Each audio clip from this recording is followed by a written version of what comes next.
बुवाच्या नादात बाई बिघडली आणि महाराष्ट्रामध्ये एप्स्टीन सारखंच भयानक प्रकरण समोर आलं.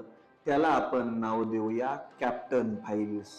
या भिकारचोट भोंदू बाबाने आतापर्यंत 2000 पेक्षा जास्त महिलांचं लैंगिक शोषण केलेलं आहे.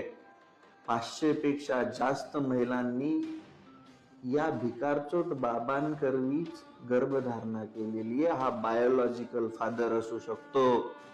आणि या सगळ्यांमध्ये हे भिकारचोट राजकारणी पाठबळ दिल्यासारखं त्याच्या डोक्यावरती हात ठेवून होते. जेव्हा हे प्रकरण समोर येणार होतं त्यावेळेस पण या भिकारचोट बाबाची, या भिकारचोट बोंदूची अटक टाळण्यासाठी पण खूप शर्तीचे प्रयत्न केल्या गेलं असं कुजबूज आहे, अशी माहिती आहे.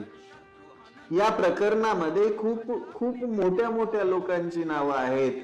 त्याच्यामध्ये या देशाचे गृहमंत्री, या महाराष्ट्राचे उपमुख्यमंत्री, त्यानंतर बरेच 9-10 मंत्री, चाकणकर बाई जी महिला आयोगाची अध्यक्षा होती. नवे हे प्रकरण छोटं नाहीये. या भिकारचोट बाबाने काहीच वर्षांमध्ये 200 कोटींपेक्षा जास्त माया कशी जमवली. या भिकारचोट बाबाने कोणाच्या राजाश्रयाखाली एवढी सगळी कांड केली, याचा त्या VSR कंपनी सोबत काय संबंध होता, हे सगळं या महाराष्ट्रातील जनतेसमोर आलं पाहिजे.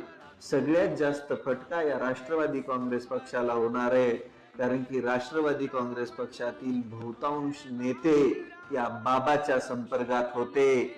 या भोंदूगिरीमध्ये एक तर गोष्ट नक्की आहे, हे उच्च शिक्षित राजकारणी स्वतःला दाखवतात, पण हे भिकारचोट असतात, हे घृणास्पद असतात, हे मनामधून काळे असतात आणि म्हणूनच असे अघोरी कृत्य करतात. दलिंदर भाडे.